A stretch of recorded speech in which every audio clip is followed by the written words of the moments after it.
Hello guys, welcome back to my channel. I hope आप सब अच्छे होंगे। आज मैं आपके लिए लेके आ रखी हूँ क्वेश्चन आंसर बीए के हैं जो इतिहास के प्रश्न उत्तर।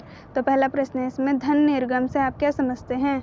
या इसको ऐसे ही पूछा जा सकता है कि भारत से धन निष्कासन पर एक निबंध लिखिए। तो स्टार्ट करते हैं। उत्तर है इसमें, ब्रिटेन के आर्थिक हितों को पूर्ण रक्षा प्रदान करने वाला व्यापार, उसके अनुकूल आयात निर्यात व्यवस्था और कर व्यवस्था, ब्रिटेन के उद्योगों की आवश्यकताओं की पूर्ति हेतु भारत में कच्चे माल का उत्पादन और कृषि का व्यापारीकरण, रेल तथा यातायात के अन्य साधनों द्वारा ब्रिटेन की मशीनों द्वारा निर्मित वस्तुओं को संपूर्ण भारत और उसके गांवों तक पहुंचाए जाने की व्यवस्था द्वारा व्यापार की प्रगति आदि ऐसे साधन थे जिनके माध्यम से भारत का धन ब्रिटेन जाता था।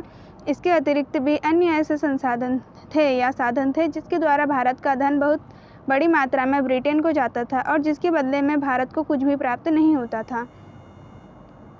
इन सभी साधनों द्वारा भारत का धन जिस प्रकार ब्रिटेन जाता था, उस क्रिया को ही धन निष्कासन पुकारा गया है। धन की यह निकासी पश्चिम देशों की ओर धात्विक मुद्रा के रूप में हुई तथा वस्तुओं के निर्यात के रूप में अधिक हुई। कंपनी जो भी राजस्व भारत से एकत्र करती थी,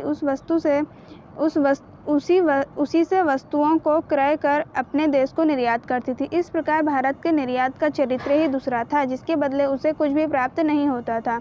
1868 में ईस्वी में सर्वप्रथम दादा भाई नौरोजी ने इस ओर ध्यान आकृष्ट किया। उन्होंने कहा, भारत का धन ही भारत से बाहर जाता है और फिर वह धन भारत को ऋण के रूप में दिया जाता है, जिसके लिए उसे और धन ब्याज के रूप में जुटाना पड़ता है। यह सब एक दुष्चक्र था जिसे तोड़ना कठिन था। उन्होंने अपनी पुस्तक में प्रति व्यक्ति वार्षिक आय का अनुमान लगाया था। नौरोजी ने धन की निष्कासी को अनिष्ट की संज्ञा दी। आई होप आपको वीडियो पसंद आई होगी। इसी वीडियो के साथ हम आपसे मिलेंगे कुछ और प्रश्न लेके।